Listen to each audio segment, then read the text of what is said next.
segunda sessão e última, né, da semana de epilepsia, que a gente escutou boas coisas dela, né, Isabela, Glaucia, Alberlúcio. Que bom que o Reginaldo está aqui hoje para representar a diretoria, né, Reginaldo? Então, vamos começar. Então, a Laura vai apresentar hoje, ela vai falar o tema direitinho. Desculpa, posso colocar já? Compartilhar?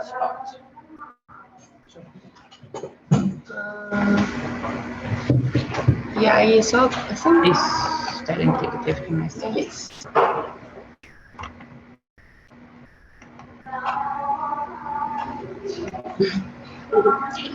Bom dia, gente. Meu nome é Laura, eu sou RT de Neuro do União.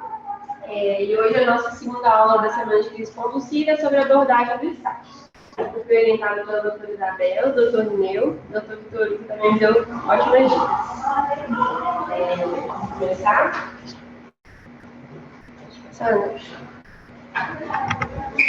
Bom, então esse é o roteiro da nossa aula. A gente vai passar pela definição do status, fisiopatologia, a classificação, classificações para o EEG, o tratamento e o diagnóstico e tratamento do status não convulsivo a partir do EEG. Essa foi a bibliografia que eu usei para fazer a nossa aula.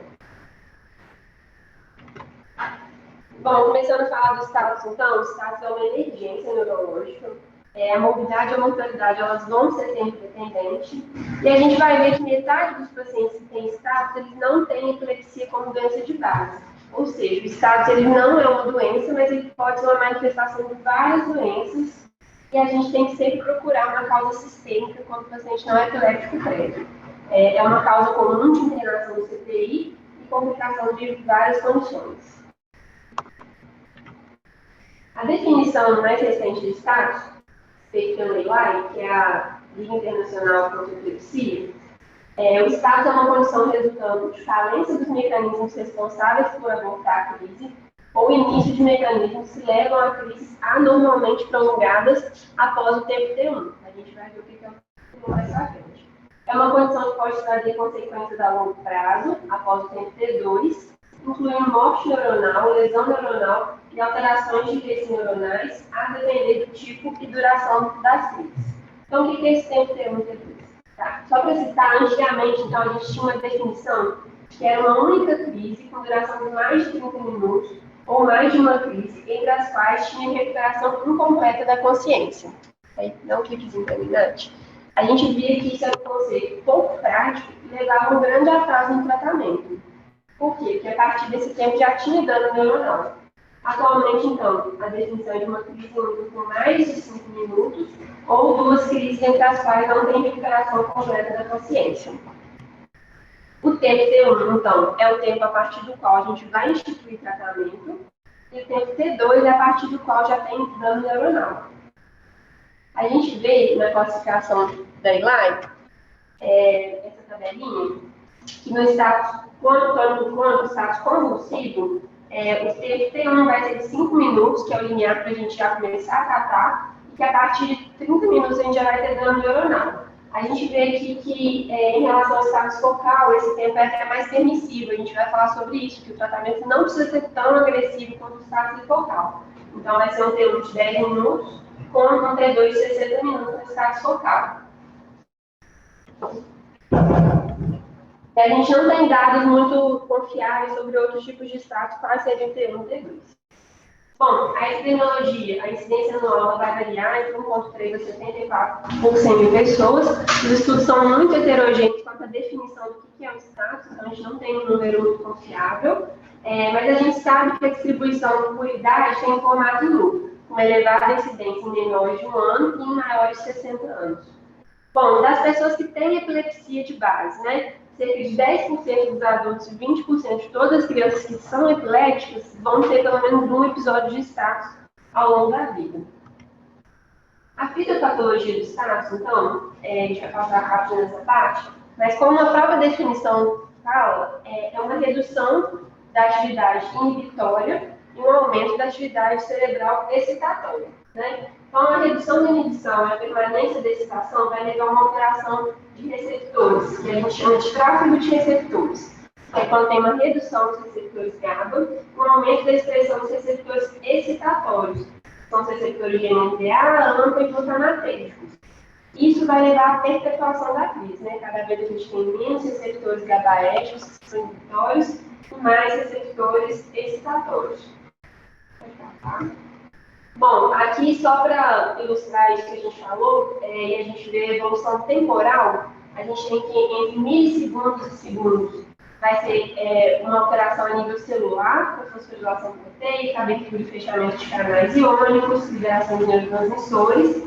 Entre segundos e minutos tem o tráfego de receptores, que é a parte que eu falei de redução de receptores inibitórios e aumento de receptores excitatórios. E com a evolução entre minutos, horas e até dias, né, no status refratário, a gente tem que essas mudanças, elas vão levar até uma alteração genética. Então, isso da fisiopatologia faz a gente pensar que quanto antes a gente abordar o status, né, sendo agressivo no início, a gente evita uma cascata de perpetuação.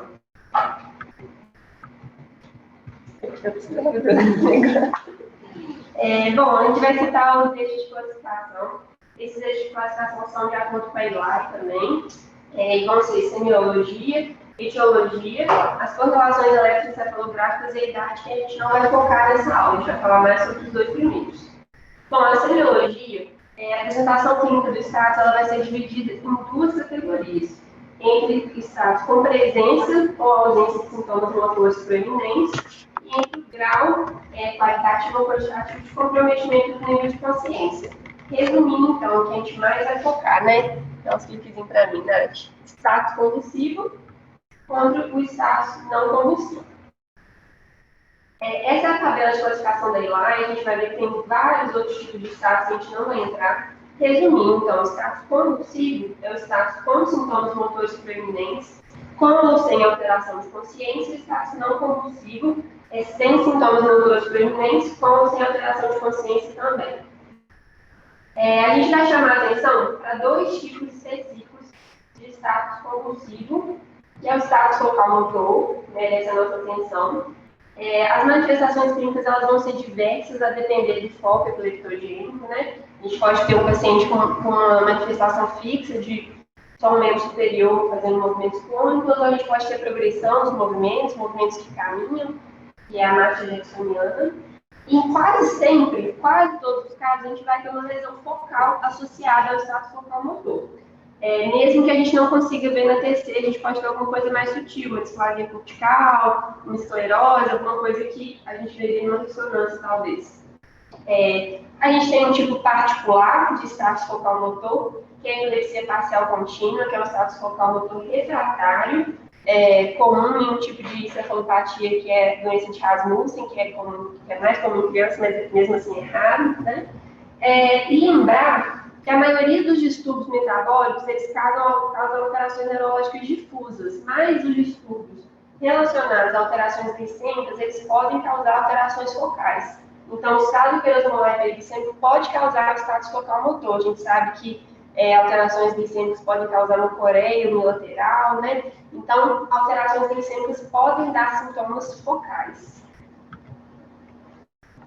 Bom, uma diferença entre o status focal com o status convulsivo, né? A terapia é menos agressiva, a gente não vai levar esse paciente para o tubo, a gente não vai induzir terapia anestésica, e a gente viu que o tempo T1 e T2 são até mais permissivos, né? Uma causa mais benigna comparando assim, com o status convulsivo. E chamar a atenção também para o status mioclônico. O status mioclônico, então, as mioclônicas são contrações musculares rápidas, geralmente difusas, arrítmicas, que podem estar relacionadas a uma síndrome epilética de base ou podem ser sintomáticas, né? Então, na síndrome epilética de base, a gente tem a epilepsia mioclônica juvenil, a síndrome de Lennox-Gastaut, que é mais na infância, mas sempre que a gente tiver um paciente com status mioclônico, movimentos mioclônicos difusos, terapia intensiva ou qualquer outro setor do hospital, pensar que pode ser sintomático. As mioclonias, elas geralmente são uma manifestação de encefalopatia aguda, pode ser hepática, urêmica, pacientes sépticos, pacientes com alterações do oxigênio e hipercapnia, casos de hipoxemia pós-PCR, né, não são raros. Então, antes da gente pesquisar uma epilepsia prévia, Lembrar que as neoplasias elas são muito mais associadas a alterações sistêmicas do que epilepsia. É que a gente chama que pode ser subcortical. Bom, a etiologia do status é uma coisa muito importante também, vai ter implicação prognóstica, vai ter implicação no tratamento, se a gente vai ser mais ou menos agressivo, e ela pode ser dividida entre sintomática, conhecida, ou desconhecida e criptogênica. Dentre as sintomáticas, a gente tem sintomática aguda, que até 7 dias da instalação de uma causa, né, como AVC, infecção, PCE, HSI. Sintomática remota, quando é relacionada a uma condição, mas tem mais de 7 dias da instalação dessa condição. Sintomática progressiva, relacionada a um tumor, uma demência, né, uma condição evolutiva, ou um status de um paciente com uma síndrome epiléptica definida por EEG. Pode passar. Eu coloquei essa tabela do contínuo, que vai resumir algumas possíveis causas do status, e eu resolvi destacar algumas coisas para a gente focar. Aí, então, cliquezinho para mais um.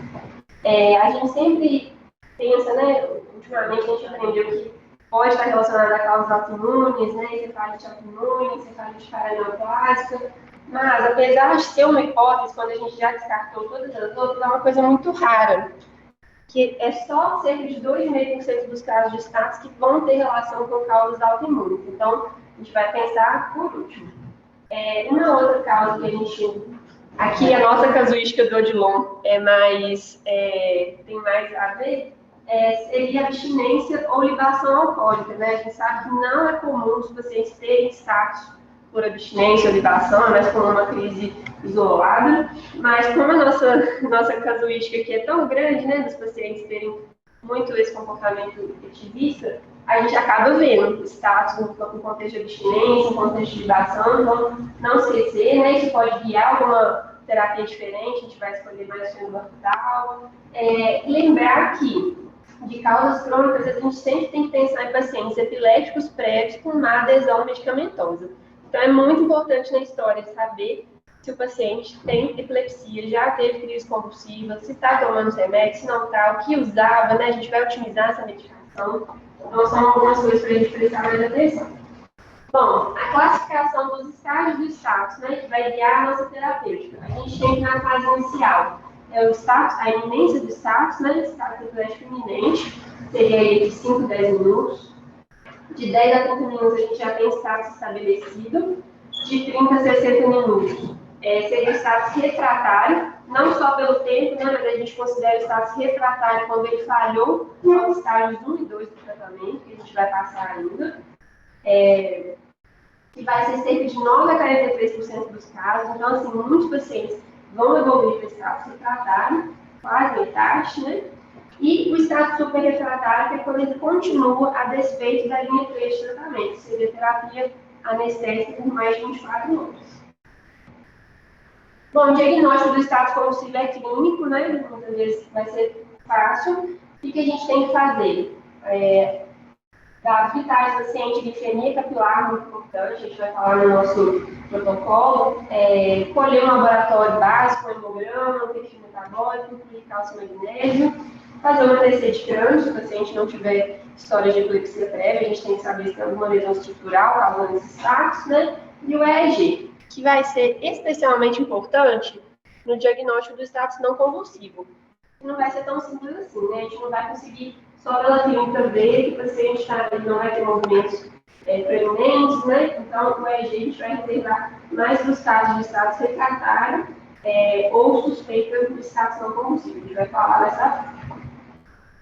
Passando para a abordagem terapêutica, então, eu baseei essa parte nesse guideline da Sociedade Americana de Epilepsia.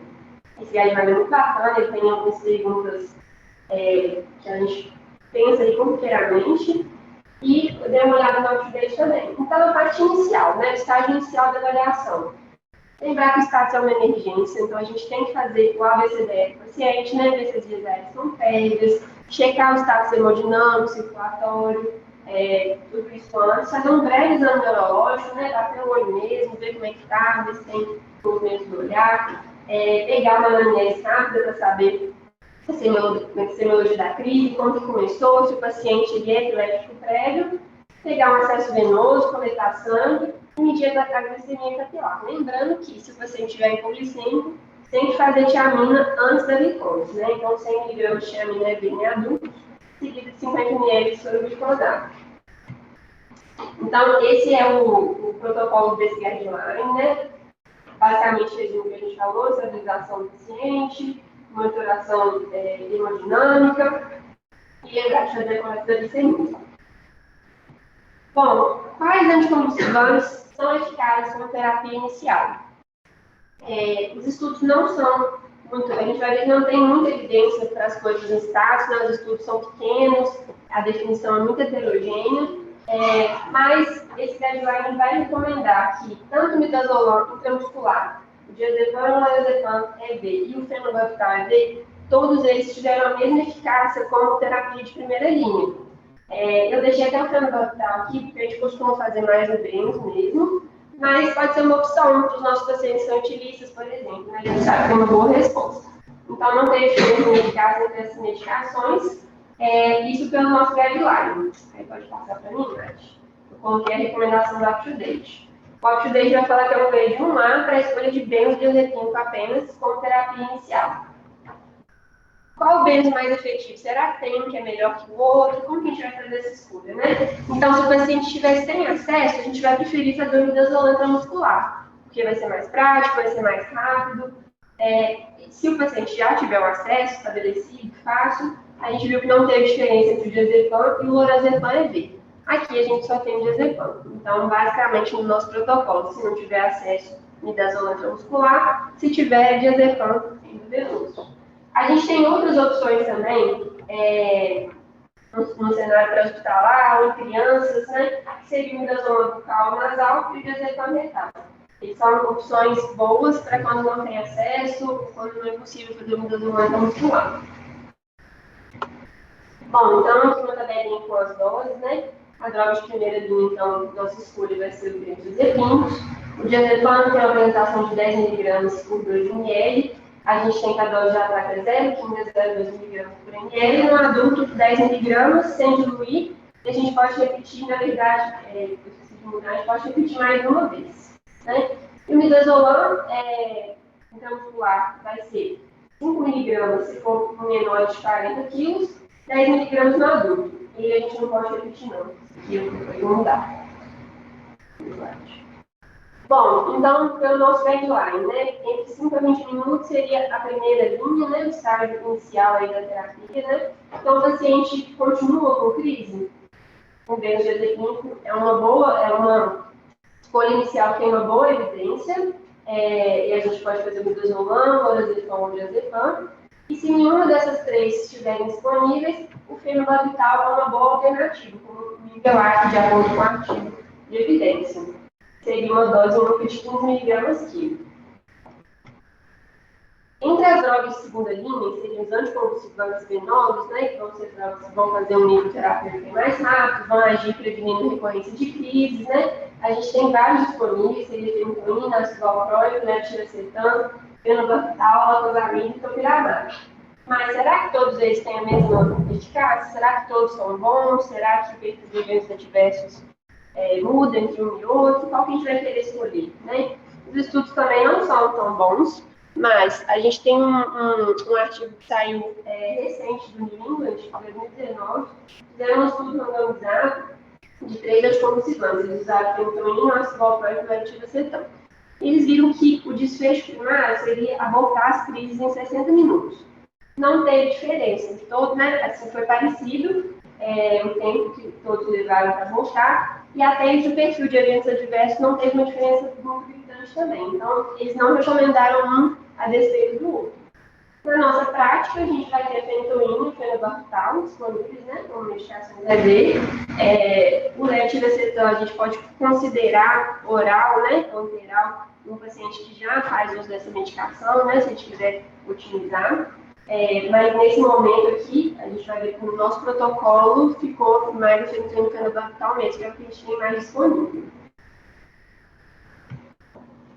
Então, falar um pouquinho sobre as drogas anticonvulsivantes da segunda linha. A gente tem a fenitoína, que é o mais comum, né? Que é a famosa hidratonização, né? Uma pergunta que a gente sempre faz, paciente condicionou, vamos hidratonizar, não vamos, voltou para o basal, e aí? Então, a fenitoína, a apresentação vai ser 250 mg por 5 ml, na verdade. O mecanismo de ação vai ser um bloqueador do canal de sódio. A dose de ataque vai ser de 20 mg por quilo, né? Entre 15 e 20 mg, a gente pode querer fazer um pouquinho menos com pacientes idosos, pacientes cardiopatas, né? A gente vai diluir em 100 ml de soro. Lembrar que a gente pode repetir mais 10 mg por quilo se o paciente for refratário a essa fase, né? O tempo de infusão, muito importante, tem que ser uma infusão mais lenta, 50 mg por minuto, ou 20 mg por minuto no idoso, no cardiopata. Lembrar dos efeitos adversos, pode ser arritmia, hipotensão, bradicardia e reação local. O fenobarbital é uma ótima medicação que a gente tem disponível aqui, pode ser usada nesse momento também. Apresentação de 200 mg por 2 ml. O mecanismo de ação é o agonista gabarético. A dose de ataque vai ser igual a fenitoína, de 15 a 20 mg por quilo. E a gente também pode repetir mais 10 mg por quilo se o paciente for refratário a essa etapa. O tempo de vazão é um pouquinho mais rápido, de 100 mg por minuto. Eventos adversos importantes incluem depressão respiratória, sedação e hipotensão. O ácido valproico a gente não tem disponível, mas eu vou citar rapidinho. São múltiplos mecanismos de ação de eventos adversos mais importantes. A hiperamalemia e a disfunção plaquetária. E a gente tem a recomendação do levetiracetam e a lactobamida também seriam boas medicações nesse contexto, apesar da gente não ter disponível aqui no Adilon. Do levetiracetam, o evento adverso mais importante é o risco de psicose, alterações psiquiátricas, e a lactobamida seria a arritmia. Bom, então voltando para o nosso guideline, a segunda fase, né, o segundo estágio da terapia, então o paciente ganhou um benzodiazepínico ou ganhou um fenobarbital como primeira terapia e continua convulsionando, né? Aqui a gente já não vai ter uma evidência tão robusta, mas uma dessas medicações são muito bem indicadas, a fenitoína, o ácido valproico, o levetiracetam e também o fenobarbital. O UpToDate vai falar que sempre a gente vai fazer essa segunda linha. Então, assim, mesmo que o paciente tenha retornado ao basal, fez o benzodiazepínico, você não vai nem esperar, na verdade, ver se o paciente retornou ao basal, se é sua crise. Você já vai se preparar a medicação e fazer sempre essa segunda linha. Eles defendem que é para fazer nível sérico, né? É para agir prevenindo a recorrência de crise, mas é uma coisa que eu acho que bem razoável para a gente individualizar aqui, né? Um paciente, por exemplo, epilético prévio, já tem alguma medicação aí em uso, a gente vai tentar tender mais a otimizar essa medicação, se ele tiver abortado com benzo, do que já fazer a segunda linha, né? Mas a diferença entre guideline e o UpToDate é esse. No UpToDate a gente sempre vai ter indicação de fazer, de acordo com o nosso guideline da Sociedade Americana, só se o paciente não retornar ao basal. Bom, então fez a primeira linha, fez o benzo, a gente fez a hidratonização, o paciente continua em status, ou o paciente rebaixou, não voltou ao basal, a gente não sabe se ele evoluiu para um status não convulsivo, que não é incomum. Qual seria a nossa abordagem, né? A gente vai fazer uma indução anestésica em terapia de CTI, vamos tubar esse paciente, vamos monitorizar aí a parte cardíaca e tudo mais, e vamos solicitar um EEG. O EEG é bem indicado aqui nessa fase. Bom, aí fica a dúvida, EEG contínuo ou EEG rotina? Não é nossa realidade, né, ter um EEG contínuo, seria até bacana se a gente conseguisse fazer isso para todos os pacientes que têm status, ou têm suspeita de status, mas tem um estudo que ele mostrou que a diferença entre o EEG contínuo e rotina foi aumentar o diagnóstico de status, mudar, às vezes, a terapia medicamentosa, mas não teve uma diferença no desfecho de mortalidade. Então, o desfecho de mortalidade em 6 meses não foi alterado entre o EEG contínuo ou o EEG rotina. O EEG contínuo era 24 a 48 horas de EEG e o rotina era 2 episódios de EEG de 40 minutos cada. Que é uma coisa mais parecida aqui com a nossa possibilidade, né? Na verdade, 1 de 40 minutos é mais próximo da nossa realidade. E aí, as drogas que a gente vai usar para indução anestésica, né? Midazolam, propofol e chopetal, basicamente. O midazolam é o que a gente mais usa aqui, a gente tem mais prática de usar. geralmente é a primeira escolha que a gente vai ter. A gente vai fazer um bolo de 0,2 miligramas por quilo, que pode ser repetido a cada 3 a 5 minutos até controle ou cessação de crise clínica, se o paciente ainda estiver com algum movimento motor predominante. E a dose de manutenção por 24 a 48 horas vai ser de 0,05 a 2 miligramas quilômetro. Lembrar que o midazolam, ele é uma medicação que ocorre a taquifilaxia com o uso, ou seja, cada vez vai precisando de doses mais altas. E pela fisiopatologia, né, a gente sabe que os benzodiazepinas, eles atuam ali nos receptores GABAérgicos, a gente sabe que os receptores eles estão diminuindo, né, no status. Então, a gente vê que, assim, muitas vezes a gente repete midazolam nos pacientes, né, fez um ciclo de midazolam, entrou em status de novo, volta o midazolam. Seria mais bacana se a gente trocasse, né, e colocasse uma outra medicação. Por quê? Por causa da taquifilaxia, né, o midazolam já pode não estar fazendo tanto efeito mais, e do esgotamento dos receptores GABAérgicos. A gente tem propofol também, a gente tem dificuldade de conseguir quinodilol, né, ele é mais reservado lá para o setor de anestesia, mas é uma boa medicação, tem que ter cuidado com a dose e com o tempo de uso, para evitar de fazer a síndrome de difusão do propofol. Essa síndrome é uma síndrome que causa acidose metabólica, rabdomiólise, falência cardíaca e renal, mas é mais comum quando o uso excede 48 horas e em doses mais altas. Então, fazer um esquema bonitinho. O bolo de 2 a 3 miligramas quilo, seguido de 1 a 2 miligramas quilo a cada 3 a 5 minutos até cessar a crise. E aí, o update vai falar que a maioria dos pacientes, o propofol vai cessar a crise clínica em cerca de 60 minutos. E se não cessar, seria pertinente, seria razoável a gente associar uma outra medicação anestésica, como o midazolam, por exemplo, e não subir tanto a dose do propofol. Tá? E por fim, o tiopental, né, o coma barbitúrico, uma coisa que a gente já ouviu muito falar. Bom, é uma medicação mais antiga. A gente sabe que os eventos adversos mais importantes são de hipotensão, né? Então os pacientes vão ter que usar vasopressores na maioria das vezes.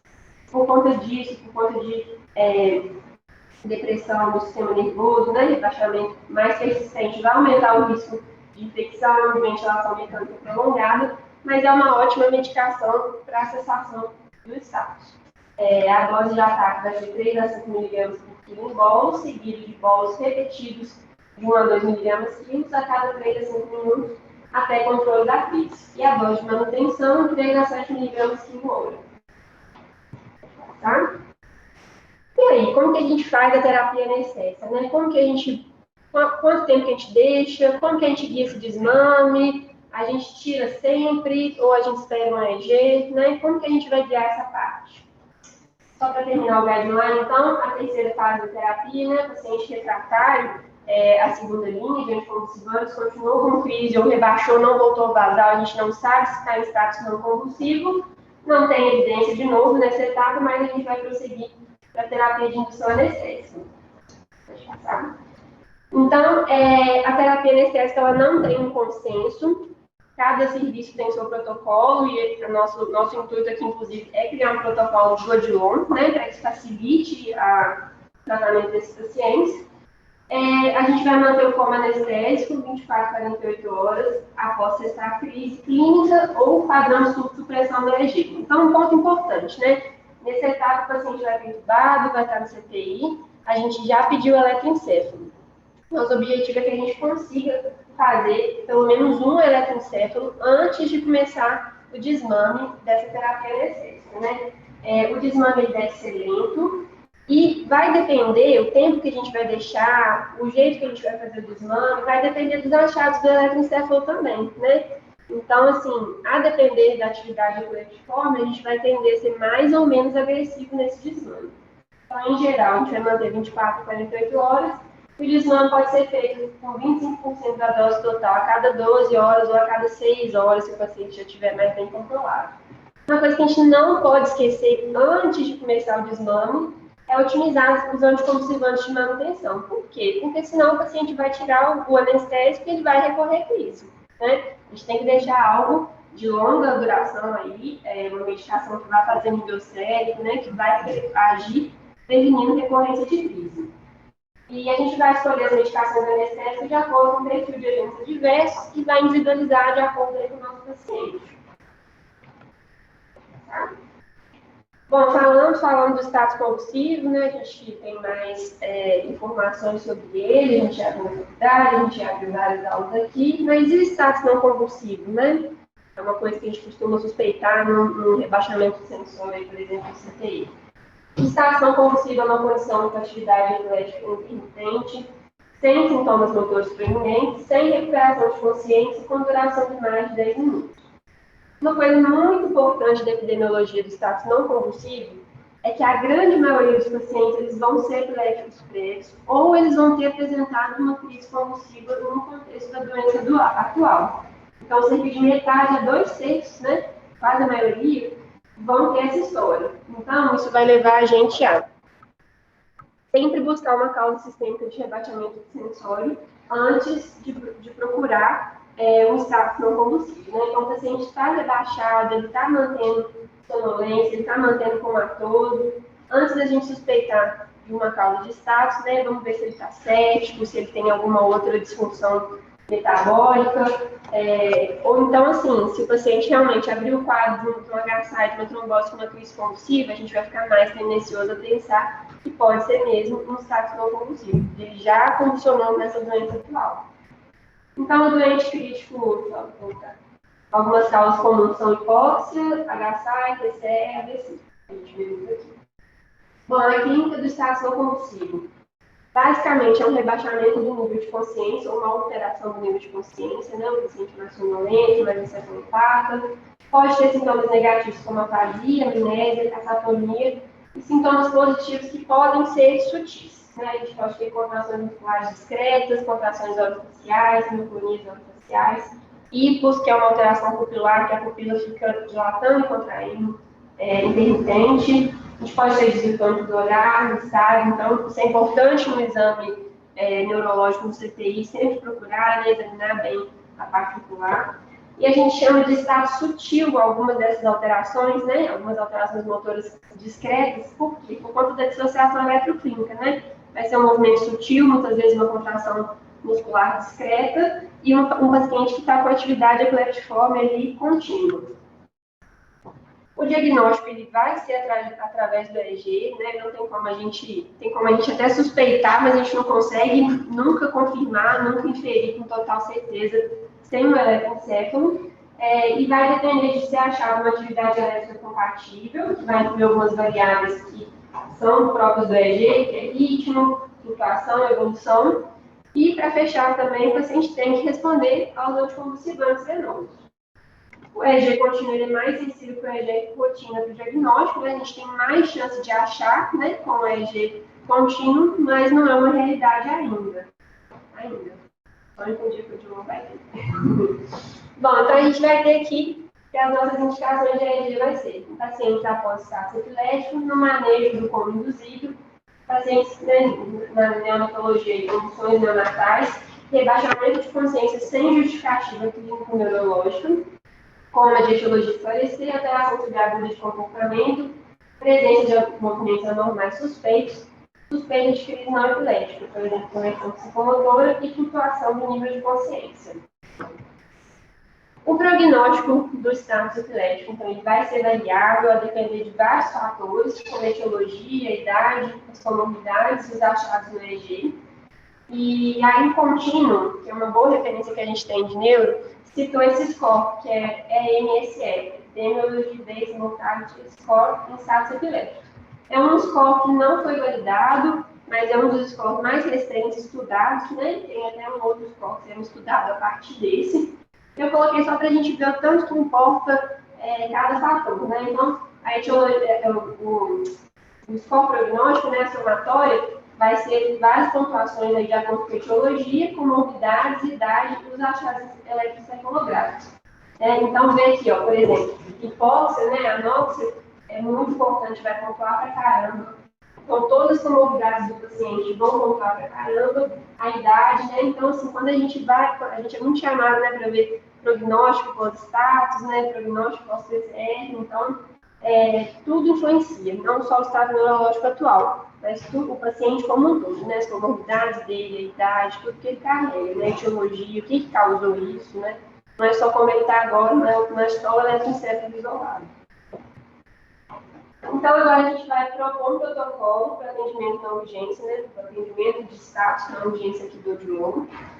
E a gente pensou nesse protocolo junto, baseado em tudo que a gente leu. Não é muito diferente do que a gente vê em várias literaturas.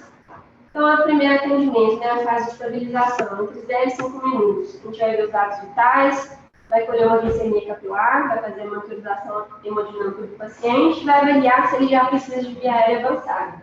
Lembrar de colher uma revisão, pedir um perfil metabólico básico, se o paciente tiver hipoglicêmico, tirar menos da glicose. Bom, entre 5 a 20 minutos a gente vai fazer a primeira linha, que seria os benzodiazepinos, que a gente tem na casa, que a gente vai escolher é o midazolam se o paciente não tiver acesso, e o diazepam 10 mg se ele tiver acesso. Podendo repetir o diazepam mais 10 mg. O paciente, então, ganhou o benzodiazepino, ele permanece em status, não voltou basal, está muito sonolento, a gente não consegue saber se ele ainda está condicionando, está no status não epilético. Vamos para a segunda linha, né? Entre 20 a 40 minutos, então, a gente vai administrar já um anticonvulsivante, seria fentoína ou fenobarbital, 15 a 20 mg quilo. Lembrar aí da velocidade de fusão, lembrar dos potenciais de eventos adversos na hora de escolher, né? E aí, se o paciente permanece em status ou não voltou ao basal, lembrar que a gente ainda pode fazer mais 10 mg por quilo da medicação que a gente usou. Se o paciente não voltou basal, a gente não consegue excluir status não convulsivo, ou então ele continua com movimentos epileptiformes, a gente vai prosseguir para indução anestésica, intubação, monitorização em ambiente CTI e vamos pedir o EEG, muito importante. E vamos escolher aí entre midazolam, propofol ou tiopental. Esse é o fluxograma que a gente tem hoje aqui no Odilon para solicitação do eletroencefalo, né? O eletroencefalo tem que ser solicitado por alguém da nossa equipe de neuro, a gente faz o pedido e manda um e-mail para o ambulatório. Então, a gente passa aí todos os dias em CTIs, né? Então, a gente está disponível, se tiver alguma suspeita em algum outro setor, pode pedir por consulta. E aí, é agendado e a gente consegue um laudo até bem rápido em contato com a Isabela. Pode passar? Uma mensagem chave para a gente levar dessa aula, né? O status é uma emergência, ele deve ser abordado e possivelmente abortado o mais rapidamente, né? Para a gente evitar aquela patologia de perpetuação. A gente deve sempre pedir um EEG nos casos de status refratário. Não esquecer que tem que ser otimizado os anticonvulsivantes de manutenção, senão o paciente vai recorrer para o status. E suspeitar de status não convulsivo quando houver rebaixamento de sensório persistente sem etiologia definida. Tá? Isso aí, um patrocínio da Dinícia. E as referências que eu usei para a nossa aula. Muito obrigada.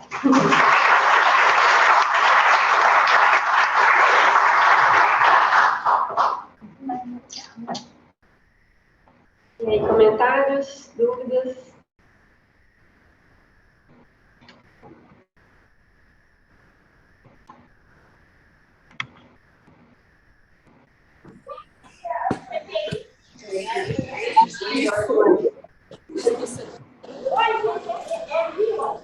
Laura? Oi, Orlando. Oi.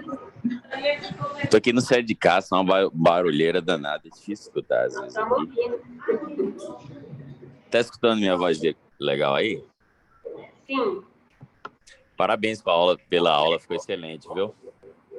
Obrigada.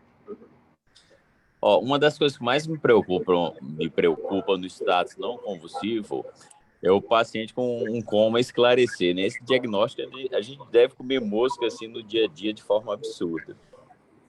Eu não sei se você leu sobre a mortalidade desses pacientes sobre status não convulsivo quando a gente não dá o diagnóstico. Você chegou a ler? E o tempo de atraso do diagnóstico? Não tem esse dado específico, não, mas a mortalidade ela é alta mesmo tendo diagnóstico. Pois é, tem um livro, não sei se você leu. Você já ouviu falar do neurologista de Washington chamado Posner?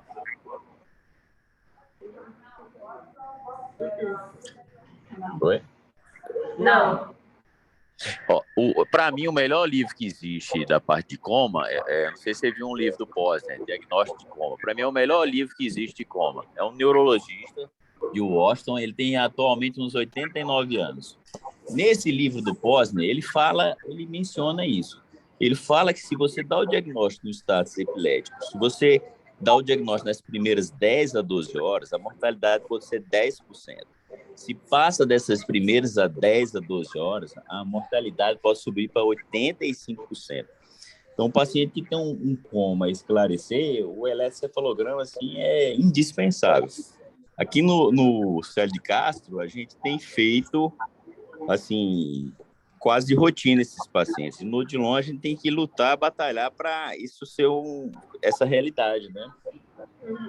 Uma coisa importante que eu queria falar, assim, deixar de recado também, é que como a gente não tem ainda muito disponível, né, a gente consegue fazer só um por dia aqui, a gente deve escolher bem os pacientes que a gente vai fazer, né, ver prioridades, ver o paciente que realmente vai se beneficiar, que realmente não tem outra causa subjacente, que às vezes o paciente que realmente mais precisa pode ficar sem, né? E objetivar também a gente conseguir mais técnicos, mais aparelhos, para a gente ter mais exame disponível.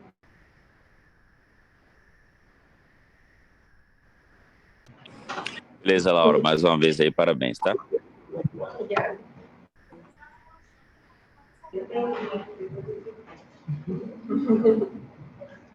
Mas falando isso um pouco, né, Isabela? A realidade que a gente vê no CTI, o Lineu tá ali, pode complementar a dificuldade no desmame, né, na hora de tirar o midazolam. Como que é dia dependente, assim? Dependendo de quem passar, vai orientar uma redução diferente. Então, isso que eu acho que é uma coisa também que é bom a gente conversar para ter pelo menos um padrão, né? Por mais que a gente não tenha um EEG disponível, e tem que individualizar, né, cada caso, mas o que seria um razoável, né, de redução? É a cada 12 horas, a cada 6 horas, 25%? Assim, cada dia da semana existe uma orientação diferente, sabe? O que a Laura falou, para a gente entender, claro que o ideal seria a gente deixar esses pacientes monitorizados, né? Mas, na realidade, eu não falo que é só do Odilon, não. Eu falo que, na realidade, do Brasil, assim como um todo, né? Ela na USP de Ribeirão, que é uma grande referência de EEG, muda muito a leve também. E ela também não fica monitorizada. Então, o que a gente tem aqui? A gente tem muito leve, uma técnica que é do ambulatório, e ela não é específica daquilo, não é específica do elétrico. Ela tem as funções dela lá, de acho que fazer atendimento, triagem, não sei, e aí acho que 2 ou 3 dias da semana deslocam ela para cá para fazer elétrico. Um aparelho que é bem, quem já viu o aparelho, vocês conhecem, bem meia boca mesmo, bem antigo, uma qualidade bem ruim também, que é outra dificuldade nossa. E aí o que foi proposto ficou, vamos manter esse aparelho por enquanto, essa técnica, quando ela puder vir, e ela vai atender os diabéticos do CTI, da enfermaria, da pediatria, da neonatologia, então todo mundo, todas as equipes vão pedir esse elétrico de uma única pessoa e de um único aparelho.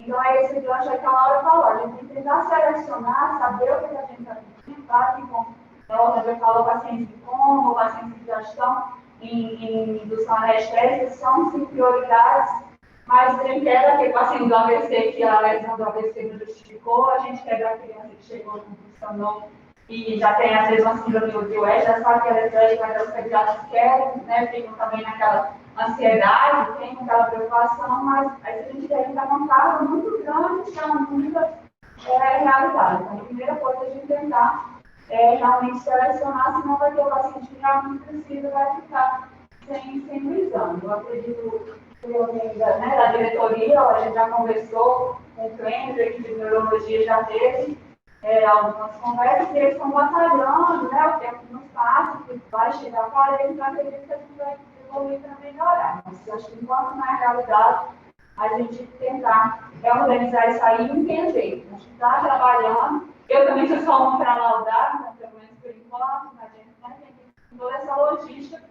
E assim, para não deixar a gente também tão angustiado, não é só levar aqui. O Hospital das Clínicas também aqui onde eu fiz, eu nunca parei também, não existe elétrico contínuo lá. A diferença é que existe 2 ou 3 técnicos só da elétrica. Então, isso é uma coisa que talvez se a gente começasse por aí. É o único aparelho também, mas eu acho que a gente não está tão ruim, não, a gente está caminhando. E o que é para otimizar isso, eu vejo assim, esse plano que a Laura colocou aí. É clínico, o status chegou ali, é movimento, é clínica, a decisão é clínica. Fez o diabeton, fez a segunda linha, vai realmente entrar em coma anestésico, colocar a fibra elétrica nessa ocasião. Vamos tentar fazer. Se não conseguiu, a gente tem que planejar pelo menos 24 horas se a gente conseguir esse elétrico. A partir daí, começar o desmame. Sempre que eu vejo lá na UTI, a gente fazer 25% da dose de redução a cada 12 horas. Eu acho que isso é no mínimo assim, o que a gente poderia deixar, dependendo do compromisso. Acho que poderia ser o nosso protocolo. Conseguiu fazer o eletro? Não está adequado, ainda tem padrões de ciclos, ainda está em crise. Manteria mais 24 horas para depois começar esse desmame. Então, assim, acho que a gente poderia fazer isso, Natália. Pelo menos é o que eu penso no e-mail, vocês podem falar se for outra coisa. Mas vamos deixar esse anestésico entre 48 horas e aí fazer o desmame de 25% a cada 12 horas. Eu acho que talvez, assim, quando a gente não conseguir eletroencefalo, deixar essa proposta de ser mais agressivo, né? 48 horas com desmame a cada 12, porque a gente não tem uma informação, né? Se ainda está ou não. E aí, já tirou, principalmente quando a gente pega a sexta-feira, a gente sabe que isso assim, vai ficar no final de semana que não tem, não faz. Então, às vezes já pediu, manteve ali 48 horas, começa a reduzir, vai programar o elétrico na segunda-feira, na semana. E ali na verdade, ele veio também deixar registrado, pelo menos, a programação das zonas dos outros. Porque senão fica muita pegação. Às vezes passa uma pessoa, uma proposta, no outro dia passa uma outra, aumenta o capital, aumenta o milhões, e fica ali com um pouco também. Então, começar mais baixo que tem postos das pessoas consumantes, não vão já todos organizados, mas muda também a questão de levar uma coisa. Então, começa a ter uma organização na volta de vai deixar com manutenção. Vou deixar bem detalhado, né? Acho que tanto como que vai ser essa redução de doses, se bobear até com valores, já que é 25% da dose inicial, né? O horário, quanto que tem que reduzir, e essa proposta de anticonvulsivante de manutenção mesmo. Acho que a gente vê muito erro nessa parte, né? A própria questão das 12 ou 6 horas tem muita divergência atualmente, né? Acho que a gente tinha que estabelecer um padrão mesmo. E aí... Talvez que tinha falado, quando a gente foi para o país, os estudos que estavam de ato e elétrico contínuo. Não tem isso, né? Baseando assim, sem ser contínuo e tal. Acaba cada instituição, uma coisa que eu fazendo baseando em segurança mesmo. Segurança. E aí, o melhor estado, como você falou, todo mundo se tem uma coisa só. Nós vamos chinês, nós vamos reduzir com 6 horas. Agaçado, nós vamos não, melhor como se padrão para ter todo mundo falar muito claro. E a grande questão, eu acho que esse que tem a nossa mais o que é para as drogas de serviço brasileiro. Então, eu acho assim, conseguiu a leve, conseguiu. Então, a partir de 24 horas, estava no nome de 25% desse compra, tá? Mais 25% a cada ano. Não conseguiu, paga pelo final do orçamento, a partir daí, a gente conseguia esse valor de 25% a cada 12 horas. Da onde a gente está baseando? A gente está baseando em lugares que são referências, como o da luta conhecido com isso, que eu olhei. E o AIS, o AIS é sempre contínuo, a gente até cansado, mas eles também usam muito isso como referência. Então, aí a gente está baseando em lugares que são super diferentes. Com referência, acho que a gente consegue colocar isso. Ramon, você quer falar? Eu tenho uma dúvida, na verdade, como a gente até já conversou algumas vezes com o pessoal da Amiga, no ABP, que a gente fica um pouco amarrado no andar. Quando a gente tem um paciente que tem uma crise convulsiva flagrada e abortada na primeira linha, mas não recuperou o sensório. Aí fica aquela dúvida, né? Isso é um pós-ictal ou isso é um status não combustível? E aí a gente fica mais dúvida quando a gente não consegue flagrar essas pistas motoras, assim, no rosto, no olhar, muito óbvias, mas o paciente às vezes tem um mínimo de interação no sentido de, assim, retirada da dor. Aí fica, a gente falando assim, a última vez a gente teve um caso assim no andar, que a gente ligou o pessoal à noite, mandou um vídeo, para ver se tinha algum estigma, de tomar essa decisão, assim, a gente vai indentualizar essa pessoa na circunstância ou não? Qual que é o peso de fazer isso? Ou de não fazer? Existe esses dados? Que a gente fica meio perdido? Não sei. Eu acho que até antes disso existe uma dúvida da primeira linha, né? Que é o diazepam que a gente mais usa, né? Teve uma crise. Aí, na maioria das vezes, não dá tempo, né? De aspirar a droga. E aí terminou a crise. Faço ou não faço a primeira linha? Não sei se vai virar status, não sei se ele está no status não convulsivo. Então, acho que são duas dúvidas muito pertinentes mesmo. É extremamente frequente. Vai buscar o diazepam na farmácia, chega, né? Pois é, não dá tempo. Aí chega, faço ou não faço, né? Porque no caso da questão, eu falei essa parte fazendo fazer, porque na verdade, na hora que chegou, ela tinha abortado, só que ela recorreu na frente do país. E aí fica fácil. Aí fica fácil. Esse detalhe, ela recorreu à parte. Isso. Mas são duas muito parecidas mesmo, que estão falando a mesma coisa, né? Será que, como que eu sei, né? É difícil demais saber se está tendo status não convulsivo ou não, se eu não tenho um eletrocefalograma rapidamente disponível, eu não acho que vai ter nunca, né? Não sei. Eu acho que viu, como caso dele, viu a crise, de novo ali, morreu bem, assim. Mas foi uma crise que ela cessou sozinha, não teria que fazer, ele vai dar esse tempo, os 5 minutos, até o tempo que você tem que fazer o beijo, né? Aliança, desse tempo você não tem que fazer. E você só, ele fala assim, a segunda ali seria neutralizar, seria a partir de 30 minutos.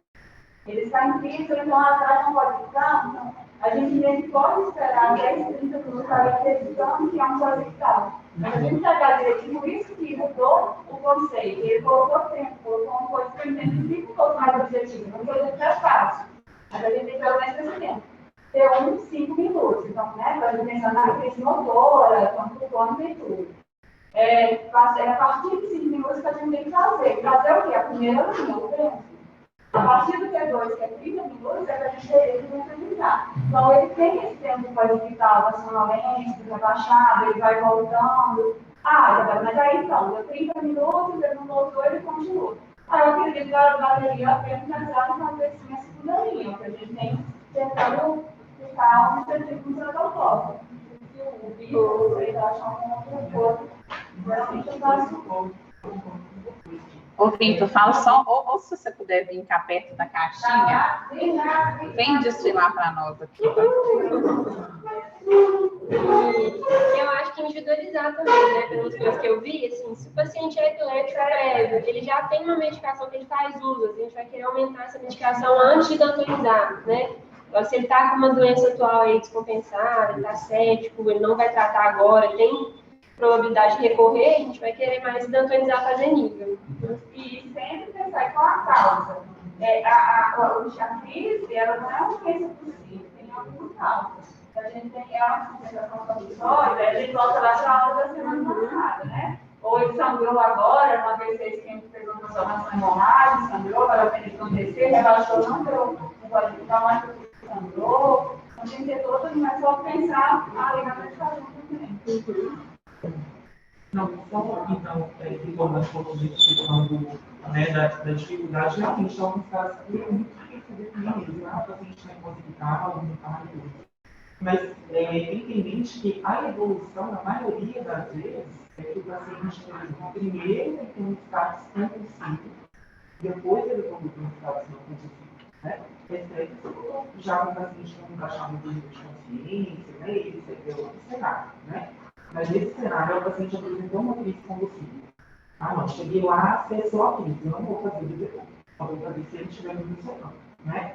Isso vai dar tempo. Geralmente, o pós-hospital tem alguns minutos, né? O mais comum é que dura alguns poucos minutos. Igual a Isabela falou, a definição desse tempo é justamente para a gente não deixar passar isso, né? Porque a partir de 30 minutos a gente já sabe que tem dano neuronal, né? Então, a gente precisa de agir mais agressivamente. Mas é muito difícil mesmo, porque vamos colocar no cenário um paciente idoso, que pode fazer um pós-vital mais prolongado, né? Então, realmente, existe essa dificuldade. E lembrando também da sonolência que a medicação vai colocar no paciente, né? Então, por exemplo, a vida dele tem que esperar que ele fique um pouco mais sonolento, né? No momento também já alguns minutos. Mas lembrando que o efeito do bem é rápido, né? Então, se é alguns minutos apenas. Outra coisa é em relação à causa que está dando a comunicação, né? Principalmente no status, né? É muito importante buscar a causa, que é o que vai definir a qualidade do paciente, né? Então, eu não posso deixar de fazer essa busca incessante. E outra coisa também, que a Natália até perguntou, né?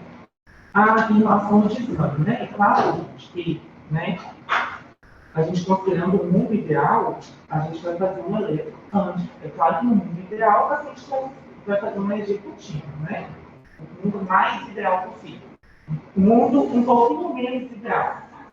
Né? A gente consegue fazer uma letra rápida, igual por exemplo, isso, né? Letra rápida, no HC do outro dia. A gente conseguir fazer a letra pelo menos diário, né? Ou a gente não fazia 24 horas contínuas, a gente conseguia às vezes fazer 12 horas, dependendo, né? Se não era dia de fazer eletro noturno, né? Porque lá tem alguns APHs que conseguem fazer. Os eletros da pediatria são feitos à noite. E aí tem alguém que vai lá à noite e vai fazer o eletro. Aí, conseguiu fazer em 3 pedidos de eletro, de rotina. Conseguiu fazer e tem um paciente que você tem 60 de status. Aí acaba deixando o aparelho ligado por mais tempo, né? Não é 24 horas, mas é 12 horas. Já aumenta muito mais a sensibilidade de diagnóstico, né? Então, por exemplo, lá a gente conseguia sempre fazer um eletro antes de desmamar a medicação anestésica, né? E aí, nesse caso, era muito baseado no projeto. A gente conseguiu suprimir a desgaste platiforme. Ok. A gente poderia fazer um desmame mais rápido da medicação, né? Por exemplo, da dose a cada 6, né? Mas, claro que baseado no eletro.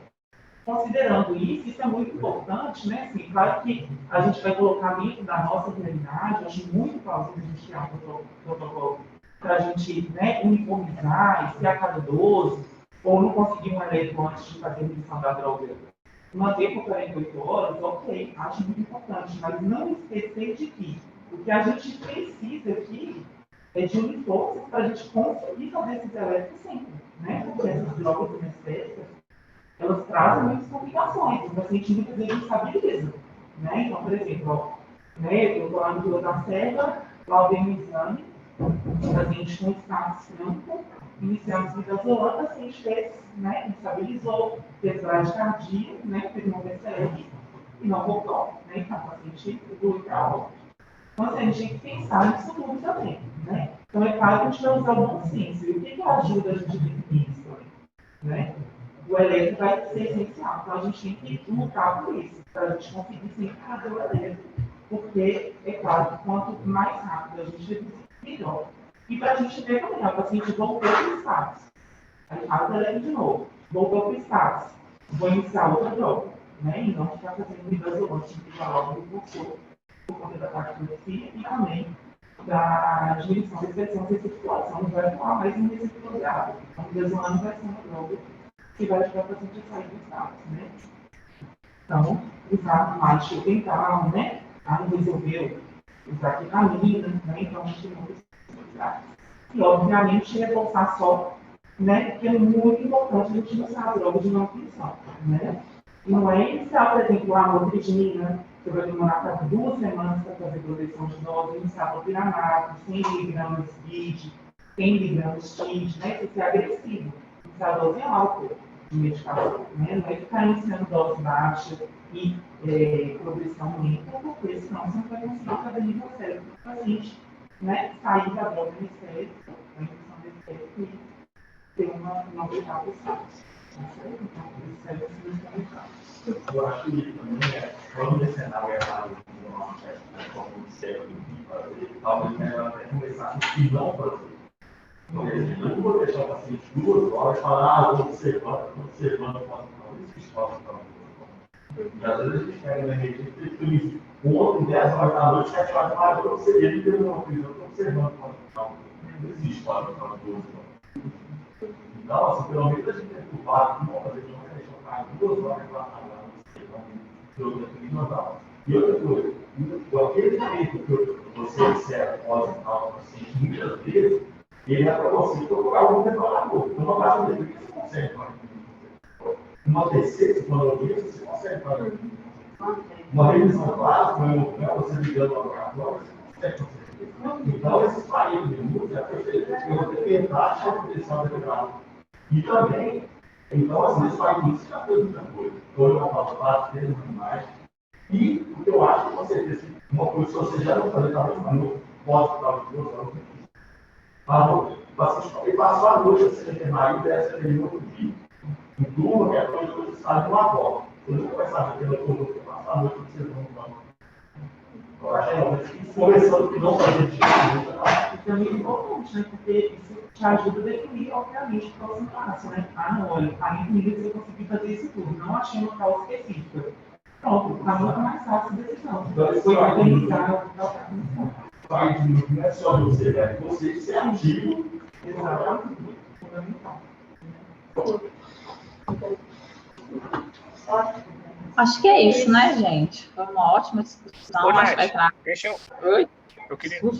Deixa eu um comentário, rapidinho. Pode falar. Chega. Pessoal, foi muito bom, muito legal nossa reunião, nossa segunda. Eu queria aproveitar e ir um pouquinho adiante, porque eu queria que a gente saísse daqui com um produto que não fosse uma diretriz, e sim um protocolo. Então, tem muito ou nas nossas opções. Eu queria que a gente aí nessa uma semana agora trabalhasse num protocolo, porque um dos nossos principais objetivos aqui é a gente criar menos variação, né? Então, a gente, né, no fluxograma apresentado, praticamente toda a linha ali tem um ou.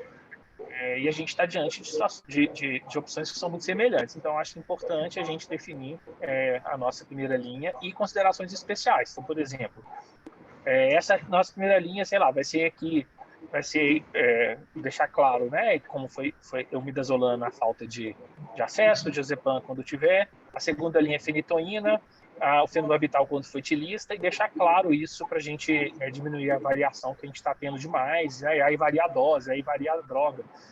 Então, sair do ou e ir para uma opção direta. Inclusive, se a gente fizer isso, com certeza a gente vai conseguir liberar o propofol para os casos que foram resistentes, né? O problema é a falta de critério e a variedade que a gente está fazendo. Então, convidar aí a Laura, a equipe da Neuro, fechar aí com o Alberlúcio, a gente aí, na semana que vem, a gente ter já está bem próximo, né, da gente ter uma prescrição padrão e tudo, e a gente definir aí os subgrupos e sair com uma coisa mais uniforme. Acho que está pertinho, mas do jeito que está, eu acho que a gente vai fazer muito próximo do que a gente está fazendo, porque as pessoas vão continuar cada hora fazendo uma coisa. Então, eu acho que essa é a provocação final, mas acho que foi uma excelente oportunidade para a gente fazer a discussão entre as equipes mesmo. Beleza. Obrigada, gente. Vamos fazer, né? Já tem um para casa para o Bruno, para a Jane, da semana passada, do podcast, do infográfico. Acho que a gente libera tudo junto, né? Então tá. Obrigada, gente.